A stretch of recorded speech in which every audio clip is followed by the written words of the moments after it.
Hi, Paula Castellan in beautiful North Vancouver. I'm a realtor with eXp Realty, and in this video, I'm going to talk about some common mistakes to avoid as a home seller. Selling your home can be a really emotional process, and I get that so well. I can't think of a time I haven't had seller's remorse when I've sold a property.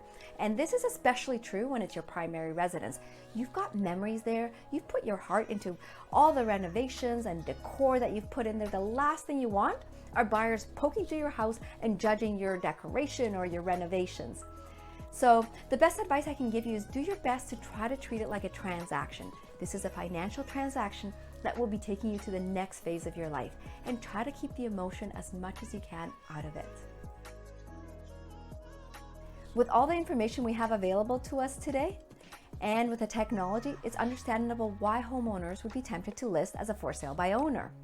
Now, some of the things to keep in mind and some of the bigger mistakes that these types of listings do is that homeowners tend to value their home much more than what the market is willing to pay. So this is because there's an emotional value that the homeowner puts on it. In contrast, the market is expecting a better price if it's a for sale by owner, especially because there are no realtor fees. When you're pricing your home as a for sale by owner, try to take out that emotional value and do a really good comparative market analysis so that your home is priced properly and not sitting on the market for a long time because it's overpriced.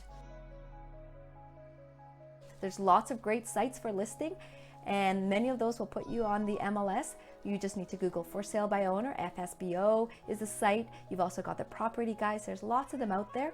Many of them are quite good, but be prepared to do a lot of work and experience a little more emotional turmoil than you would if you were listing with an agent. For the most part, most buyers feel more comfortable having their agent deal with another agent.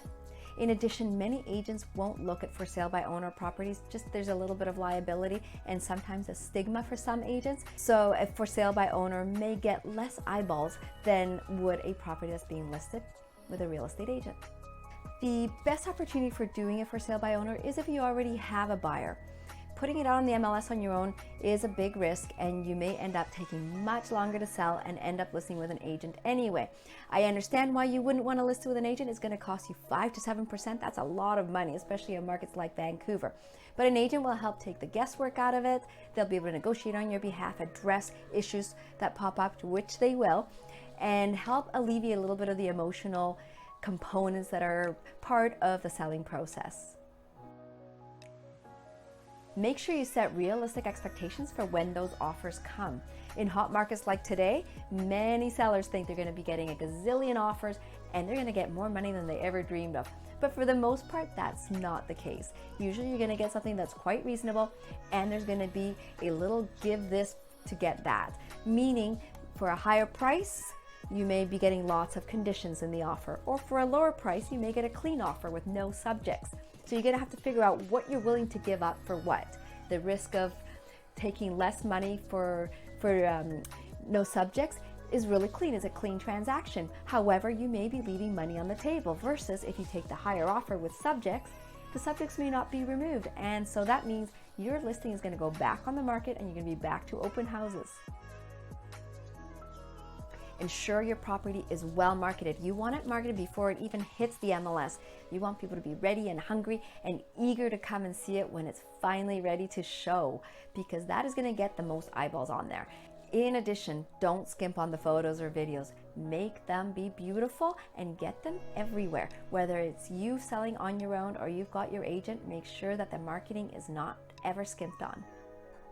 And if you can't, don't just do photos, do tours, do video tours, do the 360 tour so that buyers can have the experience of walking through the property.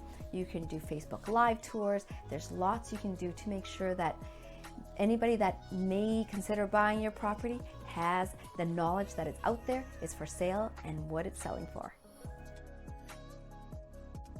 When your home is ready to sell, make sure it's safe. Make sure there's proper railings, no loose stairs, and even you may want to consider contacting your insurance broker so that the home is insured for open houses.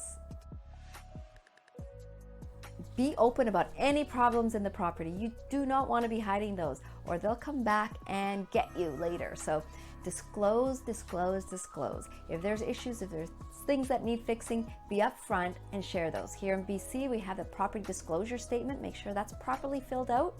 And that still doesn't save you from not disclosing something you may have known.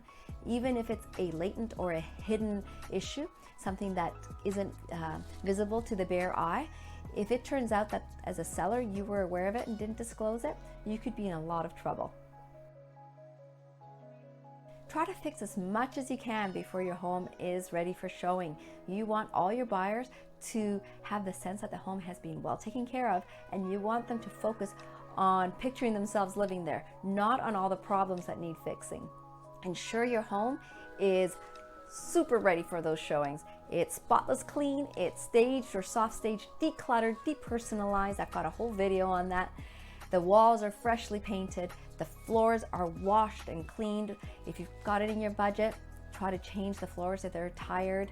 The walls also, if you've got it in your budget, a fresh coat goes a long way for helping new buyers feel like this is a home they could picture themselves in.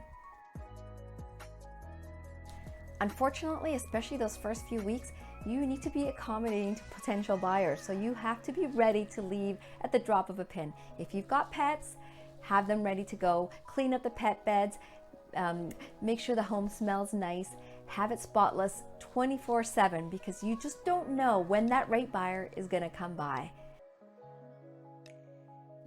If you are thinking of selling in 3 months, 6 months, 12 months, start getting to know the market now.